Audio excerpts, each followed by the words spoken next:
and welcome to Carnatic Conundrums. My name is Neha. I'm Kamal And this is our first episode together. And we are really excited to be here today in New York City with t.m.Krishna. Hello, nice to have me. Krishnamachary is here on his US concert tour, and he's also giving a few lectures, kicking it off with the first one at Columbia University later today. So, Anna, are you excited to be in New York? Yeah, it's always fun to be here. It's a short trip. I wish I had more time, but we'll make the best of it. We're glad to have you here. So, I think for us as young artists, one of our biggest inspirations behind starting Carnatic Conundrums was actually you. Seeing you speak out, we wanted to feel, we kind of saw that and we were like, what can we do to also help this cause of opening up discourse in Carnatic music? And somehow or another, Kamal and I were speaking and this kind of came into fruition. Yeah. I'm glad you're doing this. So I think our first question is, how did you come to where you are? What incited this change where you had this aha moment? Okay, there was no aha moment. At least there's none that I can recognize. Well, I grew up learning Carnatic music. I never wanted to be a Carnatic musician or to be an economist. But I landed up becoming a Carnatic musician and chose this pretty early in life. When by the time I'd finished my undergraduation, I knew I wanted to give it a shot. Mm-hmm. So I went up the ranks like many other people in Chennai within the Carnatic world, and I was not asking any of these questions for a long time. So it's important for me to say that I was just doing the stuff that everybody does. You learn Carnatic music, you go to part class, you come back home, after a while you start performing, you get opportunities, you're considered this young talent, and all this happens, right? It just goes on. But I come from a home that has had an environment of questioning, that I have to say. My parents, discussions, debates, arguments on any subject was always encouraged. So there was never a passive dinner table conversation? Never. The dinner table was the worst place to be if you want to have a calm time. Yeah. Because we're always arguing. Schooling too, right? So my school was also like that. So my school was also a place where essentially the core of being in school was learning to ask questions. I mean, even the idea of what is a question, how does one frame a question? That's definitely getting to the philosophical aspect. Yeah, so that's how I grew up. But my music world was still just singing kacheris. So is your music world very separate? To a large extent, I think so. I think that those two worlds did not really collide. Mm-hmm. But I think it was around the turn of the millennium, around 2000, 2001, around that period of time, when, or maybe a little later, 2002, that I started asking questions about, what is this music all about? Is this when you started doing your research on the works of That's when it started. Yeah. So the question... So there was kind of an aha moment. Well, you could call it that, but actually it was, it happened Maybe I'm just searching for one. Yeah, there wasn't one. I mean, I don't, maybe, you have to kind of retrofit these aha moments many times. I think the Dikshiter research also had to do with your guru. You did it along with him, right? No. You didn't. So not at all. Oh, okay. So actually the Dikshita thing happened out of learning one Kirtanam in Mangala Kaishiki, Sri Bhargavi. Okay. And that was when we were looking with the Sangeeta Sampradaya Pradarshini and saying, can we set this up? We set it up with Sri Ram Kumar and I. Okay. And then I said, suppose we sing as per this man's notation, what is music going to sound like? And it was around that time that I was also debating this whole idea of why I was singing at all. Yeah, I knew how to sing a successful concert. Right. I knew how to get an applause. I knew how to get the, as they say. But then, what was I doing? Was I just reaffirming something? Or was that, it was beautiful, but was it really, is there something really of aesthetic values? These things were bothering me, and that's when this research began. And that research kind of turned everything on its head for me. Mm-hmm. Because it fundamentally, when I listened to when we tried reconstructing the songs, the questions was, the music sounded so alien to what I consider music today. So the question was, what is beautiful? This is music as notated by this Subbarama Dikshita. Even if it is the closest you can get to Dikshita. And even if there's an error margin from our work by 30%, let's just put that in, for argument's sake. Even if 70% of music sounded like this, it was problematic. And it's not something that I would call beautiful with our understanding of ragas today. So then the whole question is, what are we doing? I mean, is there this whole tradition, sampradaya? We talk about how for so many hundreds of years we are continuing. What is this we are really continuing? Is there something? So the fundamental question was, for me, musically, is there something that we are really taking forward, or is this totally time bound? That we like to go back and say it's there's antiquity to it.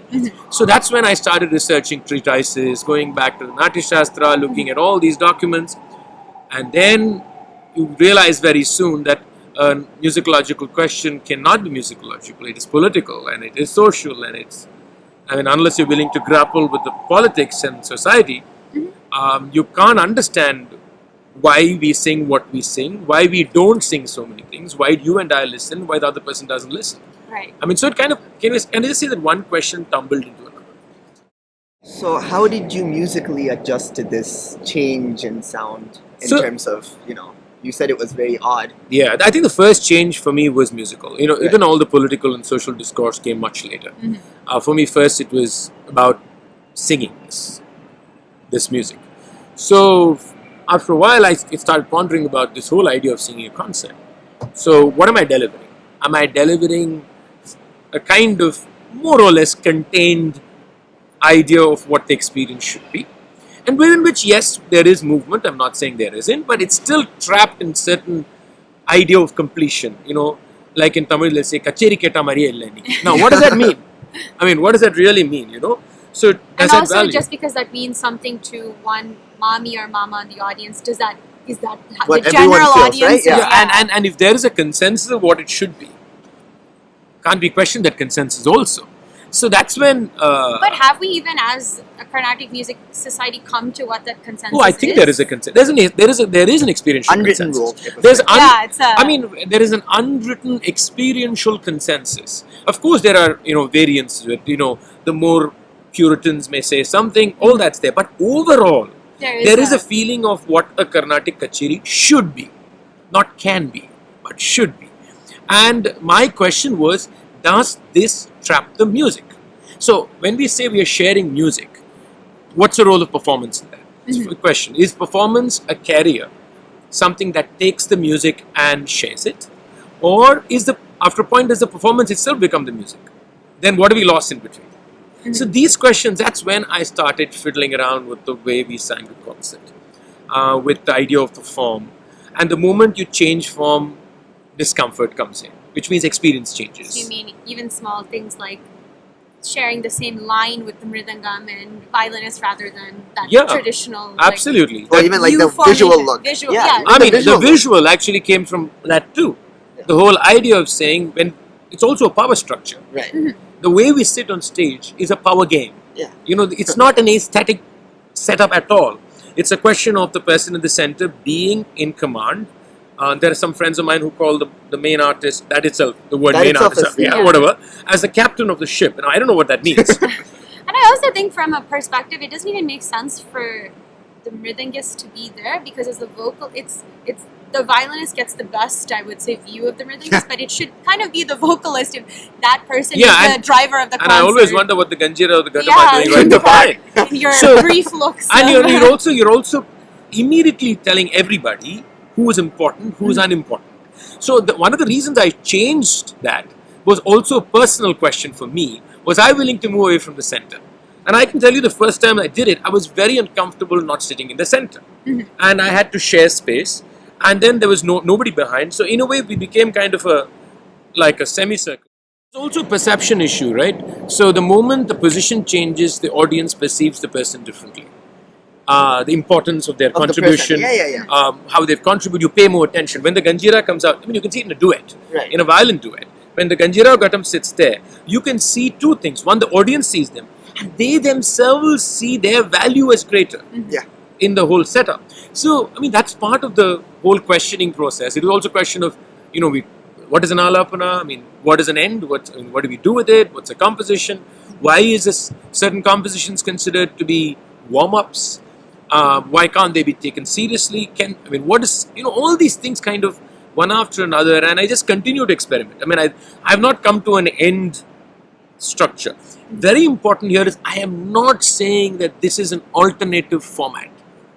That's very important. I'm not saying this is an alternative format. I'm just saying this is the way that I see possibilities. And I really think there must be multiple possibilities. The point is the music and not the performance form. The performance, I mean, if you create a dynamic performance form, then the music also changes. If you keep a crusted performance form, then the music also remains trapped. And I'm just saying this is the way I see it. Like, your generation may come up with something that's totally different. Artists from my colleague may come up. I think we should allow for that discourse to happen. And this is a musical discourse, but it's also political. Because the question is, what are the compositions that you're willing to give seriousness to? What will you not give seriousness to? All these things start playing. Yes. You know? So springboarding off of the musical change that you saw, how did that then transform into you exploring discourse in the socio-political context of music? Because I think very soon you realize that the way you perceive, learn, practice, disseminate Carnatic music or any art form is also determined by who the owner is, determined by who is the control group, determined by gender, determined by who are the people who are now missing. Why are they missing? Who are in the fringes? Who are not considered so important? And why are so many people not interested? There should be a reason. And then the moment you ask this question, you're asking entirely political and social questions. Yes. And then I had to look at issues. I mean, for me, the starting point is issues like the Nadaswaram and Tamil community, the Devadasis communities. What happened over there? You know, why is there has been this appropriation of the music of the Devadasis. There's been also the appropriation of the music of the Nadaswaram and Tamil ones. Because people always tell you, oh, we've learned from Brinda, we've learned from them. The point being missed is, yes, but you took the music from them. Where are they? That's the fundamental question. Or where are others like them in this generation? Yeah. Sure, there are many And who are also, when we speak about these people, why don't we discuss the struggles that they went through? There are enough stories about these great people who became great, where they had to struggle through so much to even reach that point. And these are complex questions. And the moment I started asking those questions, it's also influencing the way I sing, the way I see music. And so when we say we are making sensitive music that moves people, if we are not moved and sensitive enough to see the discrepancies that exist in the way we make this music, there is something seriously hollow about it. So why are we so, I wouldn't say we, but as The general Carnatic music crowd and performers, organizers, rasikas all combined, why are we so uncomfortable about asking these difficult questions? You know, I don't think this is unique of Carnatic music. It's there in most art forms. It's especially there in art forms that kind of are handled among cultural elites across the world. You'll find this discomfort with social political conversations because there is this certain puritanicalness that kind of comes into these kind of elite cultural forms. So it's there, and I think that's why what happens is there is this tendency to always talk about Carnatic music as being something so beautiful, so elevating, that you shouldn't it transcends. Yeah, don't muddle it up. It transcends. And the whole idea that talking about anything that is critical in some way is denouncing the art form. No, I think the point is that's a fundamental problem. That if you speak about something that's complex, something that's uncomfortable, and something that you may disagree with me, that's a different thing. That's not the point. But we need to grapple with the issue collectively. But if you grapple with it, people think you're sullying something. Somehow you're sullying the purity of experiencing a Tyagaraja Kirtana. No, I in fact think the more I problematize the music, you actually experience the music even greater honesty. In fact, what you find as a musical experience will be even more beautiful because you're willing to strip all the facades out of it. And I think we will be able to enter the music with greater liberation than we are in the whole idea that it's too pure to touch. Let's not talk about this. Gender issues. No, let's not talk about it. I mean, it's staring at your face. There are musicians even today who will say they will not accompany a woman, and nobody will talk about it. No organizer will take a stand on it. And what are we saying? I mean, this is ridiculous. Honestly, it's. And the odd thing is, we are willing to many people are willing to discuss these things in other spheres. or even privately. Yeah. Yeah. But when it comes here, no. To publicly Let's come out. just stay out of this. I mean, And I think part of the issue is that we deify our musicians. there is a historical reason for that, which is why Tyagaraja is the sanctum sanctorum of Carnatic music. Okay, and there is reason for that because in history, what happened is Tyagaraja's compositions actually came into the concert mainly because of Harikatha Vidwans. So there was this overlap, and Tyagaraja had a Shishya Parampara which was also full of Harikatha Vidwans. Right. So the same person was doing Harikatha and singing what you could call art music, right? Doing both. So after a point of time, the Tyagaraja, and you must remember that at late 19th century, Harikatha Vidwans were far more popular. They were far more famous. And the Tyagaraja Kirtanas, they would use Tyagaraja Kirtanas for anything. For telling the story of Rama could be anything, always. Yeah. So soon the compositions became very popular with the same Brahminical community. Then they started using these compositions in the Kirtanas. Okay? So then also the fact that Tyagaraja is a very interesting person because he was also, there was political commentary, there was moral commentary, there was ethical commentary. So he was very convenient to be used in a storytelling context. There's a great diversity also in what he's done. Yes, exactly. Incredible diversity. And so what happened is now this composition comes into the concert scene, and then at the same time we also have to put this in context of the Indian nationalism movement. It was a time when Hindu nationalism also was being gathered. So all this comes together, and then Tyagaraja becomes this saint, emblem of what Carnatic music is. The moment that is created, you can't touch, discuss Tyagaraja with any criticality.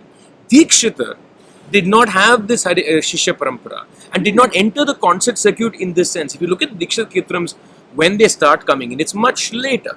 And even till 30 years ago, I mean, Shamudi Mama did a lot for Dikshita Kirtan, but even otherwise, Pattama did sing, D.K. Jessars did sing.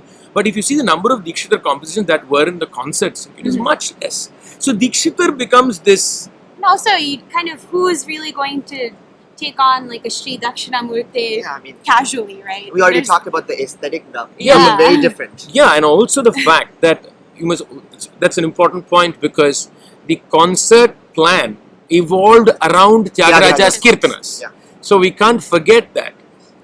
That the whole concert plan is more or less evolved on the contribution of Tyagaraja. And the rest have kind of been fitted in, keeping that framework in place. And sometimes some Dikshita songs don't fit in any of those categories. It will right? not. Or the given categories. It will not, because it's a different perception completely. And I think even with Tyagaraja, one of the problems has been us not recognizing that he was a multifaceted person. He did what you could call art music compositions, very intricate. He did Bhakti Sangeet too.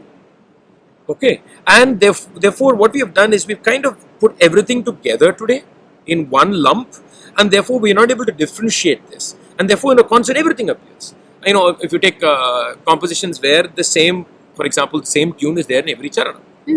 Now, that's usually devotional music, because the idea of devotional music is for congregational singing. Everybody repeats the same tune. You take congregational singing across the world, you'll find the whole format. And the idea is that the emphasis is on the lyrics. It is, entirely. It's not to focus on the tune, am I singing this properly? Yeah, and then you take a composition like E Papu Mujhe Sidira, or even you take an Endu Kupetala. I mean, that's a different... The framework itself is very different.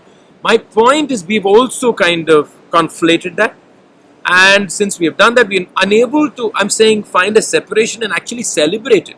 Not find a separation to be critical, but saying, wow, this is a man who could be as religious as you wanted, but at the same time also transcend it and say, this is also beyond my belief system. Yeah. There's also something more to it. I mean, that's fascinating. And I think this whole, we were talking about this earlier, this whole idea of the conservative and the liberal. I think the liberal resides in the conservative, and the conservative resides in the liberal. And Tyagaraja is a great case. I mean, he's a conservative and he's a liberal. And I think we should find that fascinating to celebrate, rather than say, no, he is representative of this kind of belief system. No, he's more than that. So you've done a lot of, because of the musical change and the political change, and you speaking out, you've included a lot of repertoire outside of the traditional kacheri format. So how does that affect either your view on the aesthetics of the music or our view of the aesthetics of the music? Just because, we were talking about this earlier, through the lyrics or even the compositional form, it's something that's very unfamiliar to the Oh, it is. concert Yeah. scene. So how do you adjust? So, I mean- how do we adjust? I mean, I'll come to you later. I think even for me, it takes time. It's not easy because there are certain things that are coded in our head, right? I'm very used to saying Rama 100 times in a concert. I'm very used to saying Krishna 15 times, Kamakshi. Now, if I'm going to say Allah or Jesus, or if I'm going to speak about the struggles of a farmer, now, though I may not be involved in the lyrics, there is a sonic value to meaning also, right? Yeah. And even imagery to meaning, imagery to words. Now, this is an entirely different frame of imagery. So, it actually takes me also time. So, when I take a composition and I tune it, it takes a while for me to also go beyond my coded form and kind of dive into it. Whereas it's easier for me to dive into, Any of the the territory songs, that we already have. So it's I mean, it's not been easy. I mean, I'll give you an example of the Porumboku Padal. I mean, I sang the Porumboku Padal, the video is out, all that's there. But then I started singing at concerts. It took me a while to find art music within myself in the Porumboku Padal, and not just keep it as this environmental or this sociological commentary. Okay, because ultimately in a Carnatic concert, the Porumboku Padal has to be art music. I'm not there to create social commentary. That's not the context. The video is the context for social and environmental commentary, but not here. So it took me a while to actually find, if you listen to me sing Porumboku Padal in a concert, it's very different from the way I sung it in the video. And I think that's really important to emphasize. I'm very glad that you said that. You've kind of said that although you might want to challenge the norm of what we perceive as conservative and Carnatic Sampradaya, you still have admitted that there's a certain framework that you have to stick to for it to be. Of course. Enter the world of Carnatic. It has to. I mean, there's some things. I mean, I've worked with many lyrics and many forms, and sometimes they've not just worked because it does not have the body for me to say, no, I can sing it elsewhere, but to sing it in the world that I'm trying to think. So there is an idea which I would like to call the Carnatic sound. I would like to call it. And it includes the rhythm, everything, but there's a sound. And it has to come within that sound for me to find that elbow room. The most important thing for me in a composition, if it has to come the Carnatic world, is how much does it give me space to make it keep enlarging itself in some fashion. And if the composition doesn't give me that, then I find it, okay, I need to think about it again. So it's not just a political decision, it's an aesthetic decision. It has to be an aesthetic decision. And there have been cases where I've tried a song and then said it's not worked. I've sung a song, I was telling him today that there was a song that I tuned in Athana. I sang it a couple of times and I just kept it aside because I was not happy. 1 year I never sang it. And then I took it one day and I redid it in Kannada. And now I feel it sits for Carnatic music. Yeah. So you have to, I can understand why this is also a struggle for the listener. I completely empathized with that problem. But I think that's a challenge that I want to throw out there for the listener too. I mean, that's fair, yeah. That's all. I am throwing that out. And I completely concede that it can be disconcerting, uncomfortable. I completely get all that. But I think that we all need to go beyond that too. So, I very strongly believe, I've said this many times, that I believe that lyrical content for me is a sonic body. And I myself moved in that position because I realized very soon that discourse needs different layers. So I believe the way to get to the abstract is to first create multiplicity even in the meaning. And then you say it doesn't matter what you sing on. But because for me language is sound when it's in Carnatic music. But I realize that that's not a discourse I can have unless there's multiplicity even in word. Right? Which is why I'm now saying I will create content, which is not just multi-religious, but also contextual to our times. We have to look at the struggles of today. And maybe when we think that, you talk about the tonal nature of words itself, but that's because we've, like you said, been conditioned to associate certain words with the Carnatic sound. So I feel like as long as you're delivering it in a proper Kannada with the proper Kampita Gamaka, you're still adhering to the art music aspect. Yeah, that's fundamental. These are the challenges that you have. Like even with Porumboku, that was in my political sense, Porumboku made sense even before I did the song. But whether it works aesthetically is a question of the music. Now I've got somebody else who sent me another composition which is in local Chennai language. I have two. One works, one does not work. It may politically say all the things that I love, but that cannot be the reason for me to put that in there. That's true. So actually in the Puramboka song, there's Make in India and Concrete. There's- yeah. Even they were said in a way that would work in the Carnatic. Yeah. Yeah, and that was a in the learning. Carnatic. There was a Yeah. learning for me. I realized that I could not say concrete the way I say concrete in English. Yeah. I had to say it like I would say in Tamil, Yeah. and then it worked. And it was very, Concrete. yeah, it's very interesting. Yeah. So I had to say it with the Tamil Yeah. accent, and then suddenly, okay, so what? This works like this. Because first time I sang it, I was like, I couldn't extend the con. Yeah. Like it's concrete, right? How do you extend the con? You can't. So you say ka, Yeah. and then it. So these sound. I mean, these are very serious musical issues, right? You struggle with. You mean? No, yeah. So, kind of bringing everything to full circle and putting it into context of where we stand today as Carnatic Music Society. So, there's been a lot of recent controversy about the intentions of Christian Carnatic music. And it's almost been a little refreshing because you finally are seeing people understand that maybe our music can have an impact beyond just someone singing in a sabha. But there's also this contrast or contradiction in the thought of Carnatic music being used conveniently for Christian conversion, because when it comes to other aspects of how Carnatic music has evolved in the socio-political context, people tend to turn their eyes. Yeah, I think there is a fundamental problem that we have to recognize at this stage. Irrespective of this whole conversion thing, which I think it's first of all been very unfair to so many Christian organizations and teachers who have been teaching this music to people of Christian faith.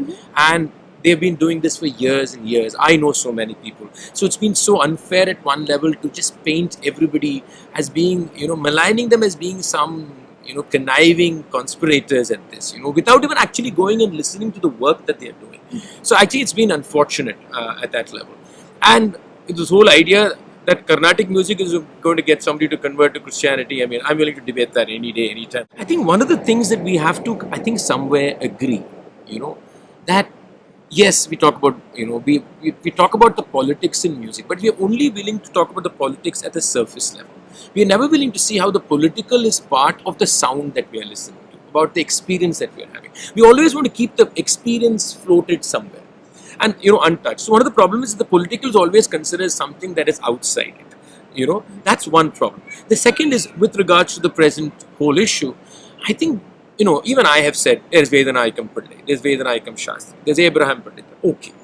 But the truth of the matter is, we have not sung those compositions for the last 100 plus. Exactly. So I think there must be some honest acceptance, and I'm including myself in this. I started singing songs of different faiths only about a year and a half or 2 years ago. Till then I didn't. So I think we have to first say that while we now defend this, we have also somewhere believed that this is only Hindu music. And because we have stayed like that, we are now, when people find that no, we've also sung these things, our musicians have sung, there is a contra-indication that we are also sending out there. And I think it's important as a musical community to come face to face with this contradiction and say, yes, these compositions were there, but we did not sing them. So today, let's sing them. Then 100 years from now, there will be no controversy about singing this. The exceptions of people singing them are not to be taken into consideration because they didn't come into the norm. It was not natural to hear a Vedanayakam Pillai's composition on Jesus Christ. When can that become natural? Can it be natural to hear a composition on, why not, New York City? Why not? Can it be natural? I think it should be natural in the sense that even Tyagaraja has composed so many pieces that are about his everyday experiences. While they might come back to Rama in some sense, they are not only purely devotional. See, that's the whole point, right? So that's a good point you make, because where does Rama come in this whole parameter? Is an important question to ask. You must realize one thing, that a lot of the stories about Tyagaraja that you hear were stories that were developed by the Harikatha Vidwans when it was part of storytelling. The first two biographies of Tyagaraja, written by Valajapet Venkatramana Bhagavatar and Valajapet Krishnaswamy Bhagavatar, don't have many of the instances that we believe happened in Tyagaraja's life. And that's coming from his direct sister. They are his direct Shishya Parampara. Okay? Yeah. Many of them don't. I think some do, but most don't. And therefore, many of them were part of a storytelling. And storytelling is an important part of culture. But we must also remember that that's part of understanding ideas, understanding concepts, but need not be literally true. And that's something we need to always take with a grain of salt in a culture with oral tradition. And the point you made about, yes, Rama is always there in Tyagaraja's life. Because Rama is part of Tyagaraja's cultural framework. But doesn't mean that Rama is the reason for Tyagaraja to say what he said. Because Tyagaraja was a larger person in his mind within his environment that he grew. Same thing with Dikshitar, same thing with everybody. And I find it sometimes actually hurts. It hurts me when we reduce them to just being, people that you worship. Because I think that there's so much more magnificence. So you mean the composers? There is so much more magnificence. And if you just kind of make them plastic at some level, we're losing out. He had pain, he cried, he went to court, he did every normal thing that everybody does. He went to court. He did go to court, so it's true. So yesterday you put it well after the Georgetown concert. You gave a short 5-minute spiel about art transcending the boundaries. If you could say that again in any Manodharma you can now. Yeah, we always say art transcends boundaries, that somehow it brings people together. But the problem is that art is not independent, hanging in midair. Art is what human beings make of art. So if art must truly transcend boundaries, if it should start discourses beyond each of our own limited squares, then artists and the community of listeners, community of whatever, impresarios, everybody, have to actually grapple with art every day and look at its wrinkles, look at its, look at the beautiful and the ugly, in whatever way you look at it. And we have to work with it to transcend. If we are not willing to work with art, then art does not transcend. It reaffirms who we are. And if you're most welcome to be happy about that. I'm not going to argue. But let us at least not lie to ourselves that it's going to transcend. It's not going to. Unless we are willing to say, okay, Kamalakiran may disagree with me, but Kamalakiran and I are willing to sit here and say, let's grapple with it. If we do that, then I think it talks different languages. It talks beyond languages. Then the whole bandwidth, the landscape, the canvas, I think opens up. But that's in our hands and not in art's hands. But do you think that maybe you have to, as a musician, develop a certain level of maturity before you can grapple with it? Until you've understood where you stand within Carnatic music itself, what it means to you and how to be a performer, how can you be tasked with how to what you can be tasked with is a critical mind of what you're doing. If you can create an environment that is questioning and that is willing to be critical and where nothing remains sacrosanct, don't talk about it, don't discuss that. If you can, and I think that's healthy. If you can create an environment where the student, I agree with you, everybody goes through the curve. The curve is important. But if you're willing to go through that curve with that open mind of saying, this is like this, even asking questions of why you like something, why you don't like something, then I think somewhere these things start opening up. And for each one, it will open up in their own fashion. But if you're going to constantly go through the learning process, especially the learning process, where, things on the surface can be questioned. Can you sing this phrase in this raga? Can you sing that phrase? That's, to me, surface level dealing. Okay, because after a point, come on, you have to move beyond that. But ask more fundamental questions of what is this raga? And then why are we, if you're willing to ask those questions and learn to ask questions too, then I think at some point of time, these things will emerge. But we have to allow it to happen. I think that's the one thing over the past 9 months to a year or so, I've really been trying to grapple with is, why haven't I grown up in this environment? And maybe is it also my fault that I should have challenged more, but I really have seen it open up. And even if people are upset that all these controversies are coming. I think no matter what side of it you're on, you have to realize that it's a pivotal point of everyone's musical journey, because I will look back at, when the controversy on Christian and Carnatic music erupted, I will look back at that and remember where I was as a musician and how I've evolved since. And that's an important fabric in the tapestry of music, I think. So as you said in the beginning, it all stems from it started with music with you, and I think it starts with music with all of us. Everything I do, beyond the world of Carnatic music or political or social, stems from the fundamental fact that I'm a singer. And that's what I am. Everything else, my politics stems from there, my social discourse stems from there, my what people like to call activism. I don't know what to call it, but whatever. That also stems from the fundamental fact that it's all about the sound of music. So with that, thank you so much for being here today. We're very happy for our first joint episode to have you. And You guys did a good job. Thank you. I would say in a way you've definitely brought us closer, helped Kamal and our friendship grow. We've been able to question and challenge things together as we read more of your content. Thank you very much. Stay tuned for more Carnatic Conundrums. And with that, that's the end of our episode. Thank you for joining us.